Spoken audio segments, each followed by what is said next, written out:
Hello friends, welcome back to another video. তো আজকে আমরা আলোচনা করব শানজান ইন্টারন্যাশনাল লিমিটেড এর সম্পর্কে। তো ভিডিও শুরু করার আগে ছোট্ট একটা ডিসক্লেমার।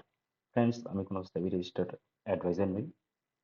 আমার ভিডিওতে নেওয়া কোনো কোম্পানির নাম কোনো রেকমেন্ডেশন নয়।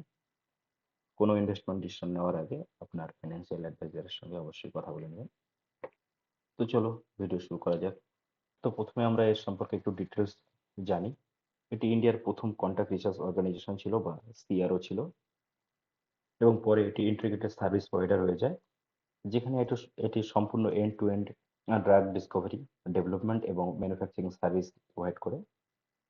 এছাড়া আমরা যদি এর জিওগ্রাফিক্যাল আর্নিং দেখি, তো অ্যাকর্ডিং টু FY22, কোম্পানির 74% রেভিনিউ ইউএসএ থেকে আসে, এবং এবং ইউরোপ থেকে আসে 12%, এবং ইন্ডিয়া থেকে 4%, ও জাপান থেকে 5%, আর rest of the world 5%।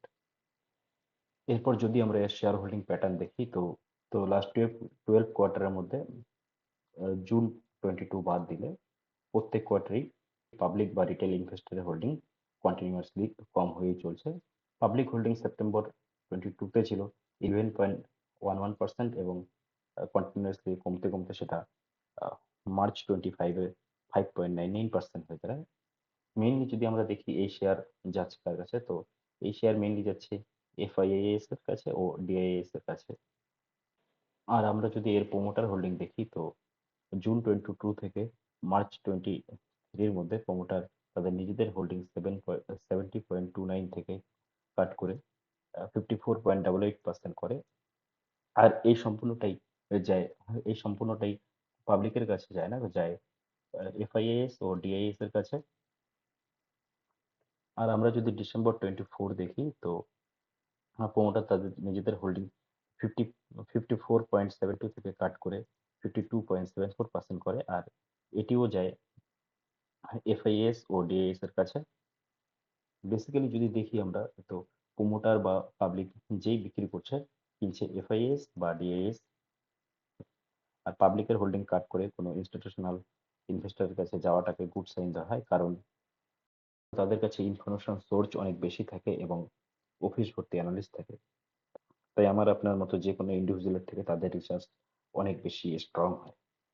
And finally যদি আমরা এর ফাইন্যান্সিয়াল দেখি, তো এর মার্কেট ক্যাপিটাল 25,925 crore, এবং কোম্পানির উপর 578 crore ডেট বার্ডেন আছে, এবং কোম্পানির ক্যাশ ইকুইভ্যালেন্ট 787 crore।